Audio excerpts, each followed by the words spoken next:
Versus Pakistan एक बार फिर से खेलेगी 28 सितंबर को देखने को मिलने वाला है और पाकिस्तानी टीम इन थोबड़ों के साथ दोबारा से जाने वाली है इंडिया के सामने एक और लर्न लेने के लिए तैयार है, क्योंकि आज 136 का जो टारगेट था कोई टारगेट बिल्कुल नहीं था बांग्लादेश के खिलाफ और हमारी बैटिंग लाइनअप को जिस तरह एक्सपोज किया है, बल्कि इन्होंने एक्सपोज नहीं किया, हर एक टीम के बॉलर्स एक्सपोज किया है पाकिस्तान की बैटिंग लाइनअप को। और जितना घटिया स्कोर हमने इंडिया के खिलाफ किया था उससे कई घटिया स्कोर हमने बांग्लादेश के खिलाफ करते हुए दिखाई दिए हैं। और स्पेशली अगर हम लोग बात करें तो आज सिर्फ मोहम्मद हारिस का 31 काम में आया है, अदरवाइज हमारी टीम नील थी, जीरो थी, कोई फायदा नहीं था। लेकिन फ्लॉप है मैम, आप बातें ना करें यहाँ पे अगर आज की बात परफॉर्मेंस की बात करें, घटिया तीन परफॉर्मेंस है। इस परफॉर्मेंस के साथ जब आप इंडिया के साथ मुकाबला करने जाएंगे क्या मुंह दिखाएंगे दुनिया को? एक तीसरी और बड़ी हैट्रिक इंडिया करने जा रहा है, इस चीज का सोचे कि क्या होगा। आज बंगालियों के हाथों आप पहले जाते जाते बचे हैं। आप यकीन करें कि बहुत ही मुश्किल तरीके से आप जीते हैं और इतने बुरे तरीके से भी कोई हारता है। मैं कहता हूं कि मतलब अगर बंगाली आज हारे हैं, लेकिन अगर पाकिस्तान की बात करें बहुत मुश्किल तरीके से जो है जीता है। लेकिन अफसोस है कि हमारा इंडिया के साथ मुकाबले की बातें हम कर रहे हैं और परफॉर्मेंस जीरो है। साइम अयूब डक पर आउट होना अपना नहीं भूला, वो बेशक हांगकांग हो, वो यहाँ पे जनाब यूएई हो, इंडिया हो, कोई भी टीम हो, यहाँ पे बांग्लादेश के अगेंस्ट भी वो डक पर ही आउट हुआ है। मेरे ख्याल में इसे ना वैसे भी इस्तीफा दे देना चाहिए, इसके बस की बात नहीं है, क्रिकेट इसके बस की बात नहीं है, इसे छोड़ देनी चाहिए। ये सिर्फ वक्त जाया कर रहा है, पैसे जाया कर रहा है हमारा। देखें आपने बहुत अच्छी बात की कि पाकिस्तानी टीम कभी चलती है तो चांद तक चल जाती है, 171 भी लगा देती है इंडिया के खिलाफ, नहीं चलती तो बांग्लादेश के खिलाफ 100 भी नहीं पूरा कर पाती। बैटिंग ऑर्डर की बात करूँ आप देखेंगे वही साहिब अफरान है, वही फखर है, वही आगा सलमान है, वही हुसैन तलत है, वही नवाज है, वही फहीम है, जो कि इंडिया के खिलाफ 10 ओवर में 93 करके गए। आज इनका 10 ओवर में आई थिंक 40 स्कोर नहीं था पूरा। आप ये एस्टिमेट लगाएं कि अब एक्सक्यूज किया गया पिच हार्ड था, पिच वो ऐसी डिमांड थी। और भाई मेरी सिंपल सी बात है, बांग्लादेश भी तो इसी पिच में खेला ना, उन्होंने या तो छक्के से बात किया या विकेट दी है। आज पाकिस्तान जीत तो गया, लेकिन पाकिस्तान ने जितना जलील कर दिया पाकिस्तानी वाम को, उनकी बैटिंग ऑर्डर कंटिन्यूसली फ्लो होता नजर आ रहा है। शेखब के अंदर आप देखें इंटरनेशनल सीरीज में हमने 208 तो लगा दिया शारजाह में, लेकिन उसके बाद हम बैक टू बैक लॉसेस की परफॉर्मेंस के अंदर बैक टू बैक लॉसेस की तरफ आए हैं। आप देखिए बैटिंग ऑर्डर आज के मैच में साहिब अफरान जिससे बहुत उम्मीद थी मैं कि रोहित शर्मा ज्यादा स्टार्ट लेता है, 4 बॉलों में 4 करके जाता है, फखर जमान फ्लॉप नजर आता है, साइम अयूब 6 मैचों के अंदर 4 डक, लिटरली 4 डक। आज 6 मैचेस के अंदर साइम अयूब का 23 स्कोर है टोटल। लाइक ये हमारा बैटिंग ऑर्डर नहीं, पाकिस्तान के पास इतना टैलेंट या इतनी हिम्मत नहीं है कि वो इंडिया से ट्रॉफी ले सके। कोई और होता तो कह भी देते, लेकिन इंडिया से उठाना इम्पॉसिबल है। क्यों? क्योंकि वहाँ सब कुछ आपके सामने है। क्या अभिषेक शर्मा, हार्दिक पांड्या, बुमराह, बहुत नया शेब अख्तर है, क्या बॉलिंग है उसकी, ये डरते हैं उसके आगे खेलने से। और अगर आप पाकिस्तानी बॉलर के जरिए बैट के कप जीतेंगे तो नहीं जीत सकते।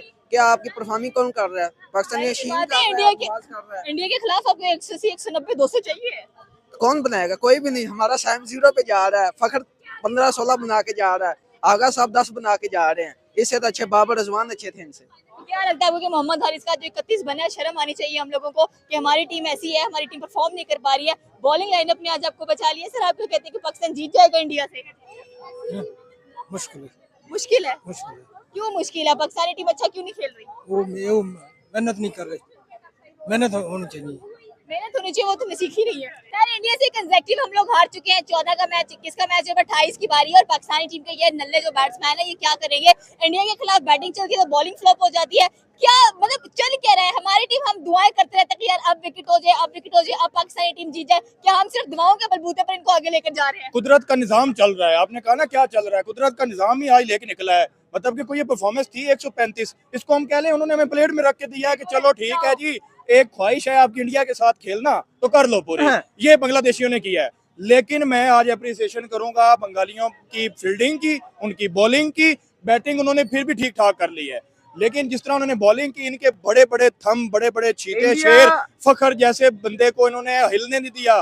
भाई निकल निकल के मारे हैं फिर भी नहीं लग रहा। तो आज जो जीत हुई है ये बस ऐसे ही हुई है। इंडिया फिर से हमारी बजाने को तैयार है, इंडिया फिर से हमारी बजाने को तैयार है। ये तैयार करें कि भाई आप मार खाने को तैयार है। और अभिषेक उसी तरह से दौड़ेगा जिस तरीके से उसने लास्ट मैच में पाकिस्तान के अगेंस्ट 74 स्कोर किया, फिर बांग्लादेश के अगेंस्ट 75 किया और जनाब इस एशिया कप का सबसे हाईएस्ट स्कोर बनाने वाला वो बंदा है। तो मेरे ख्याल में अभिषेक से डरो भाई, टेरर है। मेरे ख्याल से T20 का अगर कोई बेस्ट प्लेयर है तो वो अभिषेक है। T20 का नंबर 1 पे ऐसे नहीं कहा जाता भाई, वो अपनी परफॉर्मेंस की वजह से नंबर 1 पे है।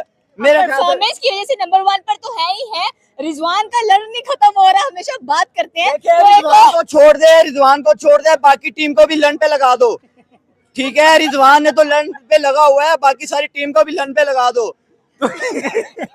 यार इसने मैं इनकी बात से इत्तेफाक करूंगा, या तो विन है या तो लर्न है, नहीं या तो लॉस है या तो लर्न है।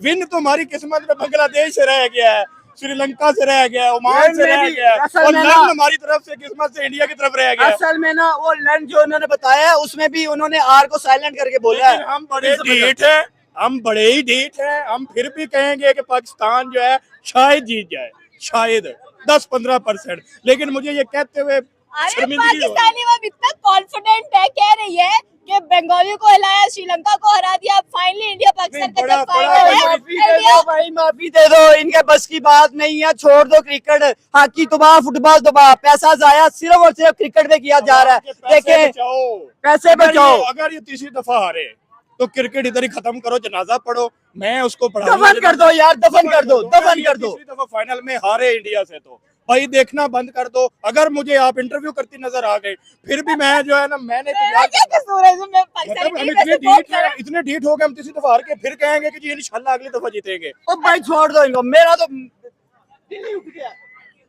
बहुत परेशान बंदा है जो है, दिल मतलब कि जिस तरह आज हम जीते हैं, हम खुशी भी नहीं मना सकते, हम सेलिब्रेशन भी कर, हमारी खुश जीत हो। ऐसी है कि हम परेशान हैं, हम हारे तो हम परेशान हैं, हम किधर जाए हमें कोई समझ नहीं आए, मुझे माफी दे दे। अभी तो बड़ी मेहनत से स्कोर हुआ है। मेरे ख्याल में सबसे पहली बात तो आपने जो की ना कि मतलब इससे बेहतर था कि हम हार जाते और इंडिया को जो है एक टफ कंपटीशन देखने को मिलता। और जो बांग्लादेश है वो हमसे क्रिकेट बहुत अच्छी खेल रहा है। आपने कल के मैच के अंदर देखा, उन्होंने एक दफा इंडिया को रोका, मतलब अच्छे टारगेट सेट करने से इंडिया 200 प्लस जा रहा था, उसको रोका, और उसके बाद आज हमें 135 से ऊपर नहीं जाने दिया। तो ये बात वाकई ठीक थी कि अगर इंडिया को टफ कंपटीशन चाहिए तो बांग्लादेश को आगे जाना चाहिए था, ठीक है। लेकिन जहाँ तक हमारी बैटिंग की बात है भाई, माशाल्लाह डेड फ्लॉप है, इसके दम पे तो आप जीतने का सोचो ही ना। हमारे बॉलर ये तीसरा लर्न मिलने वाला है। हमारे बॉलर जो है वो ये सोचकर मैदान में जाते हैं बल्ला लेकर बेचारे कि यार जिन्हें असि बना ले उन्हें बचाने हैं, मतलब जो हम बनाएंगे वो हमने ही बचाने हैं।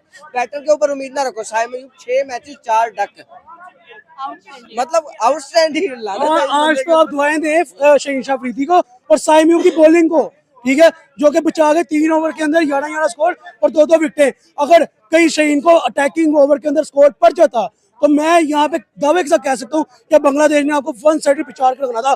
लिटरली उनकी जो बैटिंग ऑर्डर इस टाइम चल रही है, उनका सैफ हसन ईमान जो इंडिया की बॉलिंग को 69 मार सकता है, वो क्या आपको छोड़ेगा? कभी नहीं, कभी भी नहीं। और मैंने जो एनालिसिस किया इस पूरे शकम में शहीन अफरीदी के ऊपर, लाइक उसका जो बॉल 140 प्लस जा रहा है, उसके ऊपर उसको एज मिल रहा है, उसके ऊपर उसको बेनिफिट मिल रहा है, अदरवाइज उसको मार ही पड़ी है। हार्डी श्रॉफ ने आज अच्छी बॉलिंग की, लेकिन चार्ज किया गया उसको। लाइक आपके मेन पेसर को जो 148 150 को टच कर रहा है, उसको अगर वो इजीली छक्के मार सकते हैं तो आपका शहीन, साइम, इमरान कुछ भी नहीं था उनके सामने। आप आज लिटरली दुआएं दें शहीन की बॉलिंग को, शहीन के पहले 2 ओवर्स को। यहाँ पे मेरा टेक जो है वो ये है कि भाई बॉलिंग को आप आज क्रिटिसाइज नहीं कर सकते। आपके सामने कोई 200 नहीं लगा के दे दिया था आपके बैटर ने। आज का मैच अगर वर्ड जाता तो आपके बैटर्स की वजह से जाना था। आप देखिए साहिबजादा फरहान ठीक है, वो हर मैच में इंटेंट शो नहीं करा सकता, लेकिन साइम अयूब को कभी शर्म आ जानी चाहिए, फखर को कभी शर्म आ जानी चाहिए, सलमान अली आगा मतलब कप्तान, तुम बाबर आजम की रिप्लेसमेंट में बने हो, बात उसके स्ट्राइक रेट पे करते हो, अपनी परफॉर्मेंस पूरे एशिया आपको लग रहा है कि आगा जी 28 वाला मैच चाहिए। आगा जी आप हमें एयरपोर्ट पे चाहिए, ठीक है। आप समझ गए? मैं एक सिंपल सी बात यहाँ करूंगा कि आप एक साइम या फखर को ऊपर खिलाने के चक्कर में हारिस को साथ ज्यादती कर रहे हैं, हारिस को वेस्ट कर रहे हैं। आज उसको जिस नंबर पे भेजा गया, आई थिंक 5वां या 6वां नंबर था, उसके ऊपर आके भी उसने इतना क्रूशल अपना कैम्यू दिया। 24 बॉलों में 31 रन का जो वो कैम्यू खेल गया। अगर आज उसका वो कैम्यू ना होता तो आप 100 भी नहीं कर पाए थे, लिटरली आप 100 भी नहीं कर पाए थे। आई थिंक आज पहला छक्का ही आकर शहीन अफरीदी ने मारा है, मेरे ख्याल से पहला छक्का शहीन अफरीदी ने मारा है। तो देखें, आपकी बैटिंग तो यूए के खिलाफ फ्लॉप हुई, आपकी बैटिंग ओमान के खिलाफ फ्लॉप हुई, आपकी बैटिंग इंडिया के खिलाफ 2 दफा फ्लॉप हुई, उसके बाद आपकी बैटिंग श्रीलंका के खिलाफ फ्लॉप हुई, आपकी बैटिंग बांग्लादेश के खिलाफ फ्लॉप हो गई। तो मेरे ख्याल में आप ये देखें कि आपको अपनी बैटिंग के ऊपर फोकस करने की मेन जरूरत है। बैटिंग के ऊपर हम कह रहे हैं कि एक और लर्न मिलने के लिए तैयार बैठे हैं हम लोग। मेरे ख्याल में देखिए पाकिस्तान वर्सेस इंडिया जो है वो मैच तो बड़ा हमें देखने को मिलेगा, ठीक है। पाकिस्तान अपना मोमेंटम जरूर पकड़ चुका है। आप देखिए 2 ऑप्शन है, आप 127 पे गए, उसके बाद 171 पे गए। अब आपने 171 से ऊपर जाना है या 129 से नीचे आना है, ये आप डिसाइड करेंगे या इंडिया की बॉलिंग डिसाइड करेगी, मुझे जहाँ तक लगता है। तो लेकिन मेरे ख्याल में ये है कि पाकिस्तान वर्सेज इंडिया ये है मेगा इवेंट है, एशिया कप है, इतना बड़ा फाइनल डिजर्व करते हैं हम। फैंस भी डिजर्व हम करते हैं deserve- मतलब हम deserve करते हैं। Cricket as a fan of cricket हम इतना बड़ा फाइनल डिजर्व हम करते हैं। लेकिन I एशिया think कप भी डिजर्व करता है और होना चाहिए। 16 एशिया कप के अंदर आई थिंक अभी तक पाकिस्तान इंडिया कोई फाइनल मैच नहीं हुआ। तो आप ये देखें कि पाकिस्तान इंडिया का अगर फाइनल मैच होता है, इसके अंदर बेनिफिट किसका है? सबसे पहले क्रिकेट लवर्स का बेनिफिट है कि आपको बड़ा फाइनल देखने को मिलेगा। उसके बाद आपका किसका बेनिफिट है? ब्रॉडकास्टर का बेनिफिट है कि आप उनका रेवेन्यू निकलेगा। उसके बाद एक एसीसी बोर्ड, एसीसी जो क्रिकेट काउंसिल है, उसका बेनिफिट है कि उनको अच्छा रेवेन्यू आएगा। उसके बाद एक हाई वाला मैच होगा। उसके बाद क्लैशेस जो नजर आ रहे हैं इंडिया पाकिस्तान के ऑन बोर्ड, वो एक एंटरटेनमेंट मिलेगी हमें। उसके बाद जो भी ट्रॉफी लिफ्ट करेगा, एक उसका मजा आएगा हमें देने को। तो मेरे ख्याल में एशिया कप का फाइनल इंडिया पाकिस्तान का बनता था, डिजर्व भी करते थे, होना चाहिए था। ओवरऑल एशिया कप की परफॉर्मेंस की बात करते हैं, इंडिया अनबीटेबल 5/5 की स्ट्रीक अनबीटेबल कह लें कि एशिया कप के फाइनल में गया और पाकिस्तान कंसेक्यूटिव रन लेता मुश्किल से फाइनल तक गया। आप ये देखिए कि इंडियन टीम का एक पूरी दुनिया की टीमों के ऊपर साइकोलॉजिकल प्रेशर है कि वो अनबीटेबल एशिया कप में आ रहे हैं। दूसरे एंड पे पाकिस्तान की अगर बात की तो 2 मैचेस आ रहे हैं, दोनों इंडिया से ही आ रहे हैं। उन्होंने यूएई को हराया, ओमान को हराया, श्रीलंका को हराया, बांग्लादेश को हराया। हाँ, बांग्लादेश श्रीलंका के साथ आपने बहुत प्रेशर मैच खेले, टफ टाइम मिला आपको, उन्होंने आपको टफ टाइम दिया, प्रेशर लेके आप जीते। हाँ, आपने अपने लूप बॉल्स कंप्लीट किए, आपको चीज़ों की जो कमजोरियां थी वो पता चली। तो मेरे ख्याल में आपको अब इंडिया के खिलाफ ये चाहिए कि आप वो जो साइकोलॉजिकल प्रेशर है, as a Pakistani fan, Pakistani cricket board fan, as a cricket lover भी, पाकिस्तानी होने के नाते भी मैं ये कहूँगा कि आप एशिया कप का फाइनल डिजर्व करते हैं। क्योंकि आपने जो प्रेशर मैचेस खेलने हैं, जो लड़कों ने इंटेंट दिखाया, जितना बेस्ट दे सकते उन्होंने दिया। तो अब आपको फाइनली इंडिया के खिलाफ दी बेस्ट स्कोर करना है, जो कि मुझे लगता है कि इम्पॉसिबल है। इंडिया की बॉलिंग के खिलाफ इम्पॉसिबल है, इंडिया की बैटिंग के खिलाफ आपकी जीत भी इम्पॉसिबल है। लेकिन आप अपना दी बेस्ट दें, एक एंटरटेनिंग मैच नजर आए, एक थ्रिलर नजर आए। हाँ, हार जीत is a part of game. जो भी जीते, एशिया के अंदर ये ट्रॉफी है, लेकिन जो भी जीते अच्छा नेल बैटिंग मैच खेल के जीते। नहीं, पाकिस्तानी टीम मेहनत नहीं कर रही, इनको सिर्फ पैसा चाहिए, ऐड करने चाहिए, इनको बाहर अपनी प्रॉपर्टी बनानी चाहिए। क्रिकेट खेलना इनके बस की बात नहीं है। क्या करें ये लोग? अपना गंडे बेचे, साइम को बेचने चाहिए। मैं कहा गंजे के ये सेल में जाकर खिलौने बेचे, ज्वेलरी बेचे, चूड़ियां बेचे, मैं कहती हूँ कि इनको ओलेक्स पे बेच देना चाहिए, बेच देना चाहिए। कोई नहीं खरीदेगा। नहीं खरीदे, नहीं, गांव में है कुछ जानवरों को चारा डालने वाले, वो खरीद लेंगे। इंडिया पाकिस्तान कह लें कि इतने सालों बाद एक दफा फाइनल में नजर आने वाले हैं और पाकिस्तानी टीम ने उम्मीदें बांध ली है कि चलो एशिया कप शायद पाकिस्तान उठा ले, लेकिन इंडिया उठाने नहीं देगा। नहीं, उम्मीदें तो बहुत बानी है, अल्हम्दुलिल्लाह पाकिस्तानी है, हमारे पास 11 है, लेकिन 11 में से कोई ऐसा नजर नहीं आ रहा गधे हैं। यार नजर नहीं आ रहा भी कोई इंडिया के खिलाफ सेंचुरी बनाए। हमारे अगर वर्ल्ड कप आपने ट्रॉफी जीतनी है इंडिया से कम आपके पास एक ऐसा हो जो सेंचुरी बनाए। अगर आप इंडिया को 200 से अब टारगेट देते हैं तो फिर आपकी जीत है। अगर इंडिया को भी आप 120 130 देंगे तो वो फाइनल में 10 ओवर में कम्पीट करेगा। अभिषेक शर्मा ही 10 ओवर में पूरा कर देगा ना, यही तो बात है। क्या लग रहा है कि हमारी साहबजादा फरहान, फखर जमान, शुभमन गिल और अभिषेक शर्मा अभिषेक शर्मा वाकई यंगस्टर्स हैं, राइजिंग स्टार है, अच्छा परफॉर्म करते हैं। बॉलिंग लाइनअप में शाहिद शाह अफरीदी या बुमराह दूसरा शेब अख्तर है मेरी नजर में। बहुत आउटस्टैंडिंग इस टाइम के लिहाज से, क्योंकि उसके मुताबिक कोई बॉलिंग कर नहीं रहा है एशिया कप में। तो हमें लर्न मिलने वाला है कौन? हाँ, ये रजवान साहब का है, नहीं अमाउंट नहीं है, लर्न ये थी पाकिस्तानी हमारे लिए। ये थी पाकिस्तानी अवाम की राय कि इंडिया डेफिनेटली एक और लर्न देने के लिए तैयार है पाकिस्तान को। इंडिया पाकिस्तान फाइनल 28 सितंबर, एक और बड़ा मुकाबला देखने को मिलेगा, लेकिन पाकिस्तान आज इसे बांग्लादेश से जीता है, बड़ी शर्मनाक बात है। आपकी क्या राय है नीचे के कमेंट सेक्शन में बता सकते हैं। हमारे चैनल को सब्सक्राइब करना बिल्कुल मत भूलिएगा। तो मिलते हैं अगली वीडियो में। अल्लाह हाफिज़।